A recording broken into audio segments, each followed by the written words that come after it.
I swear our grocery bill has doubled just in the past year, and I'm in the lower 48 now. It was way worse when I was in Alaska, but my point is, if you're struggling to just get by on just your weekly grocery bill, let alone adding preps to it, here's some tips. Hi everyone, Morgan here. So let's talk about some food storage basics here. So we have our food storage that we use every single day, right? That's your pantry items, it's your freezer, your fridge, stuff like that. And then we have our short-term layer, which is things that we're going to replenish those everyday layers. Again, that can be pantry items like canned goods. It can be freezer items that you're going to take and bring into the fridge for later.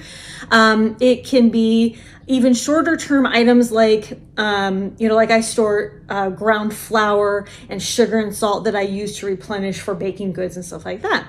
So that's short term as well. And then there's long term. So every day, short term. Now long term, we have our stuff that's in the Mylar bags for long term storage and things like that, that we can use to replenish our short term, which then replenishes our everyday, right? No, depending on the circumstances, okay? So the food storage, there's going to be your shelf life, your caloric intake, your nutrient balance, things like that. All these things that you're having to think about with your food storage. It's not just, hey, I like rice, I'm going to store a bunch of rice.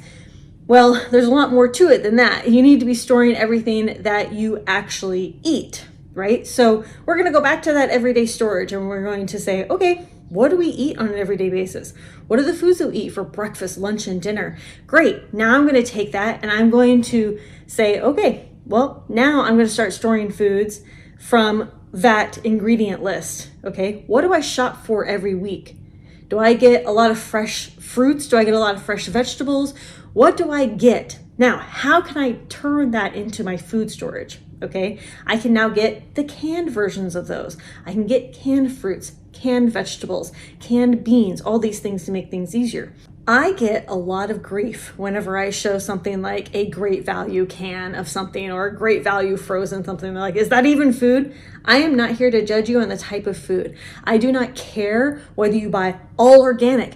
I don't care whether you buy all great value. I don't care whether you buy the most off-brand that somebody's ever heard before. I don't care what food you buy, okay? This is on you. And if you aren't happy with any of those options, then you can and preserve stuff yourself, right? And we're going to get to that in a minute. But affordability does come when it comes from buying that off-brand stuff. So if you want to buy the name brand or whatever you like, then buy it and understand that it is going to be more expensive, okay? So when it comes to making an affordable food storage options, you're going to do your bulk staples like the rice, beans, lentils, oats, things like that. Now, do not store anything you do not eat. I must repeat this. Do not store anything you don't eat.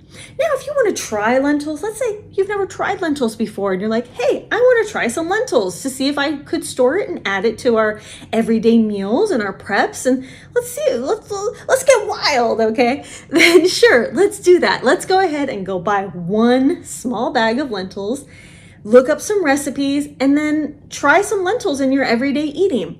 And then if you like it, then store it for short term or long term or whatever, and start adding it to your everyday meals. But do not store anything you don't eat. It's a little absurd how often I hear people say, oh, I'm storing beans, but I have no idea how to cook them, or we don't eat them. So why are you storing them? Like, yes, they last a long time and they're great, but if you are never going to eat them and you have no idea how to cook them, that is literally money down the drain. Because when it comes to an emergency and you're like, hey, look at these beans. Okay, now I have to figure out what to make with them. I have to that's way more stress than you need in an emergency or disaster or just for every day. Why are you wasting your storage, money, and time on food that you are not going to eat? Try it out first. Try to integrate it into your everyday and then start storing it in bulk. Long shelf life food like those bulk staples are going to be more cost effective. Like you can shop, there's Winco, Azure, there's the LDS, there's lots of bulk places on Amazon, maybe not the best prices on Amazon. I think I had to buy corn on Amazon just because I really couldn't get it in most places, but I can from Azure now. Anyway, my point is, You can buy bulk from lots of different places online. There might be even some local places next to you that sell bulk grains and things like that. Sometimes you can go to feed stores and you can say, hey, do you guys sell, human, food, bulk human food for consumption? Some feed stores do. It just depends on your area and where you are. But canned goods are also a really good one. So again, the vegetables and the fruits and the meats and the soups and all these things, canned goods are great to have on hand. Have the canned goods that you purchase from the store. You can also have canned goods that you make yourself, right? Go ahead and start learning to can your own stuff. I actually found a bulk produce supplier here in which I was able to can a bunch of stuff for so cheap, just ridiculous cheap. So if you can find a bulk produce supplier and start, canning or preserving, you don't have to can, you can dehydrate, can, freeze dry, even freeze, okay? Use your freezer. So then just like other dry goods, you want that flour, pasta, powdered milks, all these other things, powdered eggs.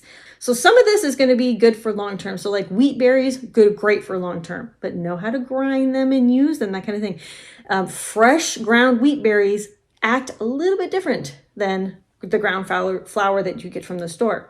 If you do want to store ground flour, that's totally fine.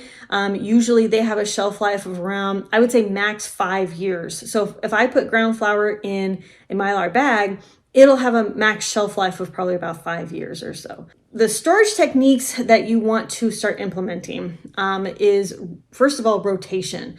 And this is for canned goods, freezer goods, basically things that you're using in your everyday pantry and short term. You really want to rotate as often as you possibly can. You don't have to rotate the long-term stuff as much, but you do want to try to incorporate it if you can. Like if you're running out of that short term, well, you can go to that long-term stuff and replenish it, okay? And that's usually in the case of like, okay, I've used all my ground flour. Well, now I'm going to use my wheat berries and go ahead and, now start using wheat berries in place of the ground flour because, the ground flour is used or whatever. So when you're at the grocery store, you're going to buy 2 cans of anything. Okay, it doesn't matter. Just buy 2 cans. Put one away for later, and then you're going to use the other one in your everyday pantry. Assuming these are things that you actually eat, right? Don't store things you don't eat. So store things that you eat, and so you're going to put one of those away, and then you're going to keep the other for long-term storage. Now you can do this in bigger quantities depending on the prices. You do 3, 4 of them, right? So you can get 4 cans. You can put 2 away and then keep the other 2, or put 3 away and then just keep 1, depending on how often you use them. Like we use a lot of canned vegetables and canned fruits, so I will buy more of that and then put more away, and then so like I'll buy 4 and then keep 2 and put 2 away. This is food that we are relying on, whether for every day, short term or long term, it doesn't matter. So don't let it go bad. So the first one is going to be in jars. A lot of people like storing it in jars, but the biggest thing that you need to know about jars is that unless you are vacuum sealing it, it is not a short or long-term option. It would be an everyday option. So let's say you want to put pasta in a jar, right? To just have it there for everyday use. You don't have to vacuum seal it. What I would do is put a silica packet in it, and that will keep absorbing moisture so that it doesn't, go bad as fast. So you can have it open. That's technically an open container. All right. Now, if you want to use it for short-term or long-term, I would consider getting a vacuum sealer that you seal the jar with. You can also put an oxygen absorber in it as well. The biggest drawback to jars is that they are exposed to light. So you will really want to make sure that they are in a dark place, okay? Another method is vacuum sealing. I do not recommend vacuum sealing like with the clear plastic bags for long-term storage. In fact, I pretty much only recommend vacuum sealing in the clear bags if you're going to be using them for like the freezer. The seals go bad very fast, and oxygen and air will start getting into those bags, but they are best in a freezer. Now you can vacuum seal stuff like for very short term, like, I would say 6 months to a year, but I've even had my seals break on vacuum sealed bags within a few weeks. So I really don't rely on vacuum sealing that much. vacuum sealing bags are not for long-term storage at all. And vacuum seal bags are really good for a lot of other things. Like if you want to vacuum seal clothing, or you want to vacuum seal ammo, or you want to vacuum seal all this other stuff, that's great. There's lots of uses for a vacuum seal bag outside of food. The one that I like the best is Mylar bags with oxygen absorbers. Now, a lot of people say that they're very expensive. I don't think so. I mean, considering, again, we're talking about preserving our food so that this food can help us. I want to make sure that I am properly preserving and storing my food so that I can go to it and get it whenever I need. Okay? So Mylar bags and oxygen absorbers are the absolute best ways to store food long term. Even short term. Like, it doesn't really matter when I think I'm going to be using the food. If it's a dried good, it goes into the Mylar bags with an oxygen absorber, and I will just put it away. And then if I need it, I go grab it, right? Once we know how to properly package stuff and store things, keep food out of direct sunlight, keep food in ideal conditions. It's okay to store freeze-dried food in a little less than ideal conditions, freezing at heat. But when it comes to dried goods, the pastas and wheat berries and things like that, you really do want to keep them in more ideal temperatures, away from sunlight, and in dry places, right? So if you want to store them in a shed or garage, you better make sure that they're not directly on the ground, there's no moisture, these kinds of things. It can also affect any cans that may be stored in these types of places for longer term. Now, I've stored cans and things in, a shed and a garage and things for short-term periods, okay? But I just have to rotate more often. And so if you do want to store this food and stuff, again, rotate more often. Some smart shopping tips would be things like take advantage of sales and discounts and bulk deals, things like that. Shopping in bulk is great. Not everybody can afford it right away or has access to it right away. So if you cannot afford the bulk, I totally get it. Then just shop like you normally would and buy like the, couple bags of pasta, the couple bags of beans, things like that. That's a fine method to continue to do that. I did that for so long. Okay. Don't feel discouraged if that's all you can do. And don't feel discouraged if people are like, you can only buy bulk food. Just don't worry about it. Okay. If you can afford the bulk food and you can, and you have great places to buy the bulk food, then do it, okay? Other strategies might be seasonal buying strategies, buying after the harvest seasons, things like that. There's things going on sale in grocery stores all the time, and there are things that are in season all the time. If you know these in season things, there's lists and stuff online. There's a bunch of places you can find this stuff. Then buy that stuff in season, and you could buy a bunch of fruit that's in season, cut it up, put it in the freezer for later, right? And you can use it for something, or put it in your freeze dryer, or dehydrate it, or can it, or whatever, and you can use that for later, right?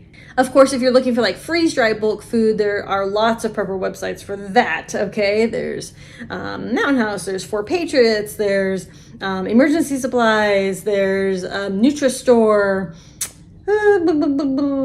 Lots of places. Okay, there's lots of places you can buy freeze-dried goods online.